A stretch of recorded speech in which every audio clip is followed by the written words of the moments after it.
The 1980s changed everything about what rock looked like. Suddenly there were music videos. There was MTV, broadcasting 24 hours a day, turning bands into visual brands and lead singers into larger-than-life characters. There were hair and costumes and production budgets and concerts that looked more like Broadway shows than rock gigs. And underneath all of that spectacle, the pyrotechnics and the spandex and the stadium screens, there was genuinely extraordinary music being made. The 1980s was the decade of excess in rock. Bigger everything, louder, longer, more elaborate. But the decade also saw a powerful reaction to that excess. Alternative rock and underground scenes building the foundations for everything that would come crashing through in the following decade. Today, we're counting down the top 10 greatest rock bands of the 1980s. The bands that defined the decade's sound, shaped its culture, and left a legacy that still echoes through rock music today. Let's go. Number 10, The Cure, active 1976 to present.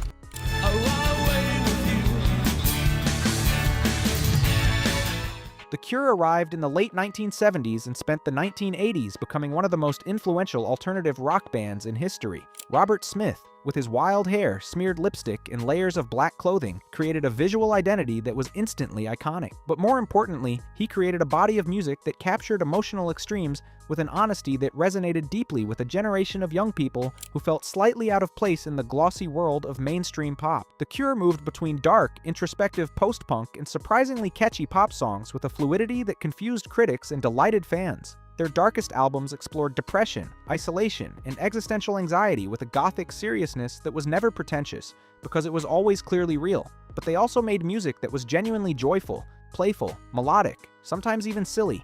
And that range is what made them extraordinary. The Cure's influence on alternative, indie, and goth rock is incalculable. Virtually every band that operated in those spaces in the following decades heard The Cure first. Number 9, R.E.M., active 1980 to 2011.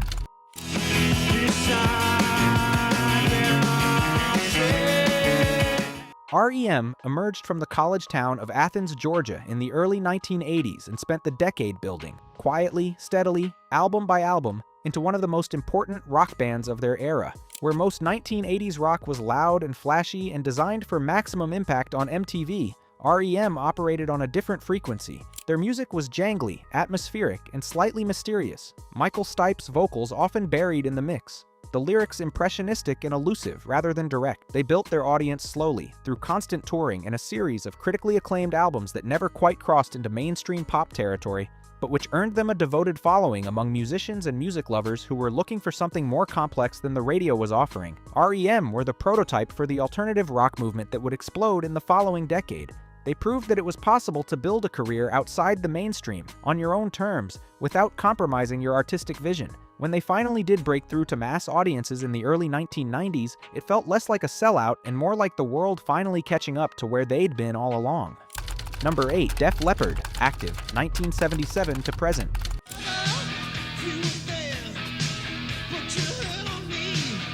Def Leppard took the raw energy of hard rock and wrapped it in pop melodies so infectious that they created one of the signature sounds of the decade. They came from Sheffield, England, working-class kids who had grown up listening to glam rock and hard rock and wanted to make something that combined both. Their early albums were raw and energetic, but it was their meticulous, painstaking recording process, working with producer Mutt Lange over years rather than months, that produced the polished sound that made them famous. The story of their drummer Rick Allen is one of the most remarkable in rock history. In December 1984, Allen lost his left arm in a car accident. The band waited for him. He learned to play a specially adapted electronic drum kit using his feet, and he went on to play on some of the biggest albums of his career. That resilience became part of the band's story, and part of what fans loved about them. Def Leppard weren't just playing rock music, they were demonstrating what determination looked like. Their commercial peak in the mid to late 1980s produced some of the best-selling rock albums of the decade. Big, bold, melodic, and impossible to get out of your head. Number 7, Bon Jovi, active 1983 to present.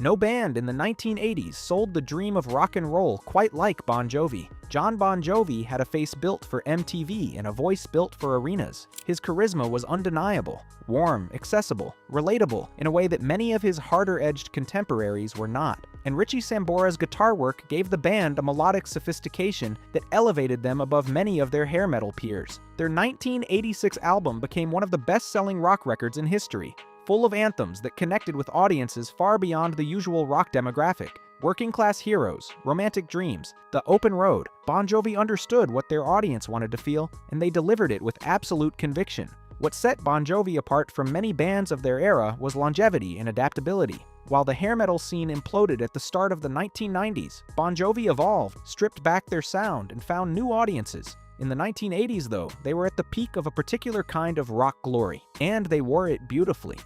Number 6. Guns N' Roses, active 1985 to present. Where do we go? Oh, where do we go now?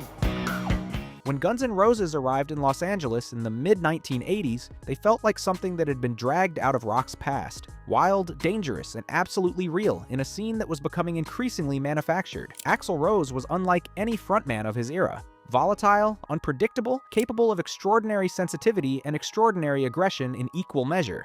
His vocal range was remarkable, from tender falsetto to screaming fury, and his stage presence was magnetic in the way that genuinely dangerous people can be magnetic. Slash was the perfect counterpart, the laid-back foil to Axl's intensity, a guitarist whose tone was immediately distinctive and whose sense of melody was exceptional. Together, they created one of the great frontman-guitarist dynamics in rock history. Their debut album was a raw, unpolished, gloriously alive document of life on the Los Angeles Strip, full of sex and drugs and violence and hunger, delivered with a conviction that made it feel like a dispatch from the edge of civilization. In an era of carefully crafted image and studio polish, Guns N' Roses felt like the real thing, and that feeling, however complicated by the band's subsequent history, was not wrong. Number 5.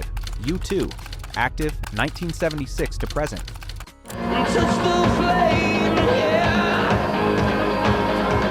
U2 started the 1980s as a promising post-punk band from Dublin and ended it as the biggest rock band in the world. That journey is one of the most remarkable in rock history. Bono's ambitions were always enormous. Too enormous, some would say. He wanted rock music to mean something, to say something about the world, about injustice, about spirituality, about what it meant to be alive and paying attention, and he pursued those ambitions with an intensity that could tip into self-importance, but which was also, undeniably, sincere. The Edge's guitar playing was one of the defining sounds of 1980s rock. Not because of technical virtuosity, but because of originality. His use of delay effects created a shimmering, spatial quality that seemed to fill space differently from any guitar that had come before it. A single Edge guitar line could sound like an entire arrangement. Adam Clayton and Larry Mullen Jr., the engine that kept the machine moving while Bono and the Edge reached for the sky. Their mid-1980s album, produced with Brian Eno and Daniel Lanois, is one of the defining rock albums of the decade. Sweeping, emotional, and impossibly well made. And the live tour that accompanied it redefined what a stadium rock concert could be. U2 in the 1980s, and they reached it. Number 4. A C/D, C, active 1973 to present.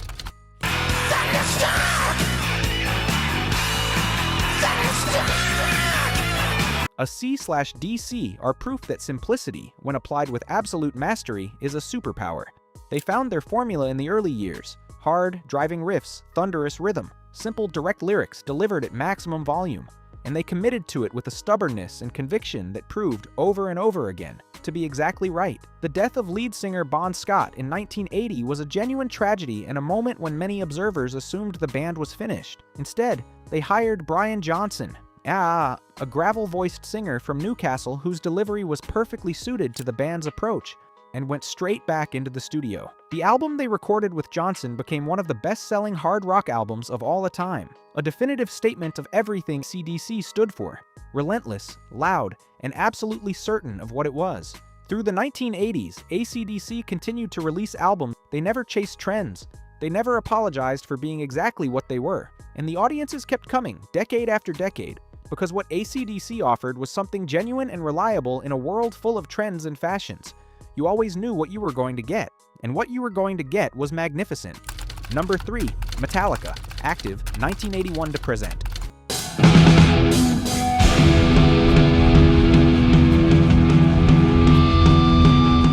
Metallica emerged from the underground thrash metal scene of the early 1980s and spent the decade becoming the most important heavy metal band in the world. They began with a speed and aggression that was almost confrontational. Albums recorded rough and loud, designed for an underground audience that had no interest in the polished sounds on mainstream radio. The production was deliberately raw. The performances were ferocious. and the musicianship, particularly James Hetfield's in the underground setting might have suggested. The addition of lead guitarist Kirk Hammett gave them a lead player of exceptional ability, fast, melodic, and technically impressive. And when Cliff Burton joined on bass, Metallica had a complete lineup of extraordinary musicians. Burton's death in a tour bus accident in 1986 was a devastating loss for the band, for their fans, and for heavy metal as a whole. He was replaced by Jason Newsted, and Metallica continued. Their late 1980s output expanded their scope considerably. Longer songs, more complex arrangements, a sound that was still heavy, but now had an epic quality that went beyond the confines of thrash metal. By the end of the decade, they were on the verge of crossing over to a mass audience in a way that no heavy metal band had ever managed before. Metallica changed what heavy music could be. Their influence on rock and metal in the decades that followed is immeasurable. Number 2. Queen. Active, 1970 to present.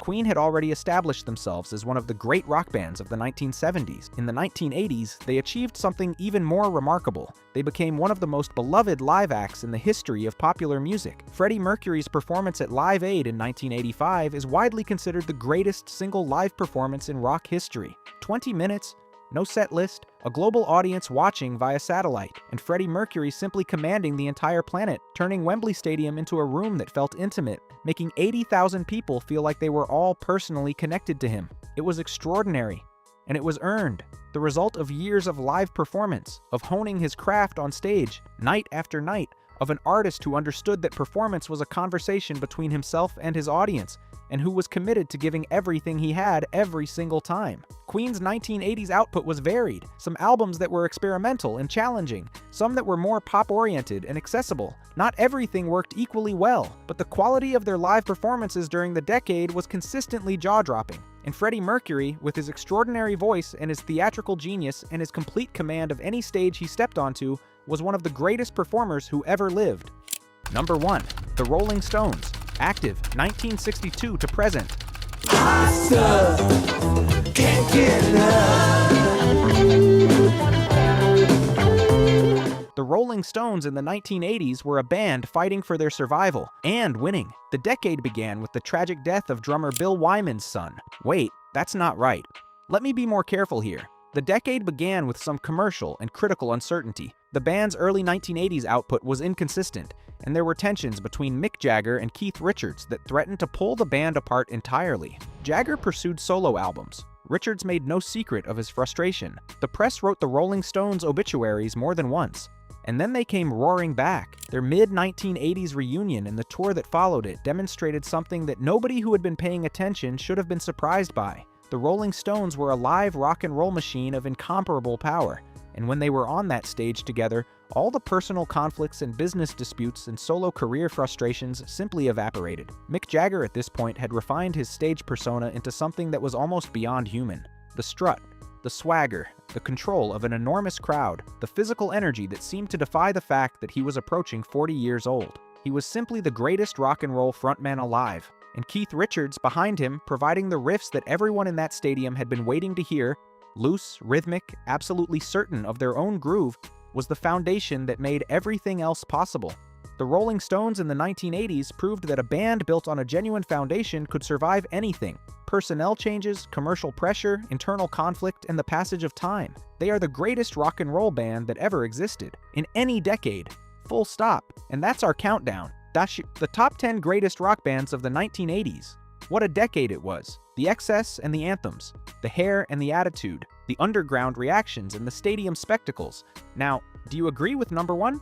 Drop your thoughts in the comments. I genuinely enjoy reading every response, and the debates around these lists are always the best part of making them. Like this video if you enjoyed the countdown, and subscribe to Golden Era Hits so you're ready for Volume 4, the 1990s. Grunge, Britpop, alternative rock. The decade that blew up the 1980s and rebuilt rock from the ground up. That one is going to be special. See you there.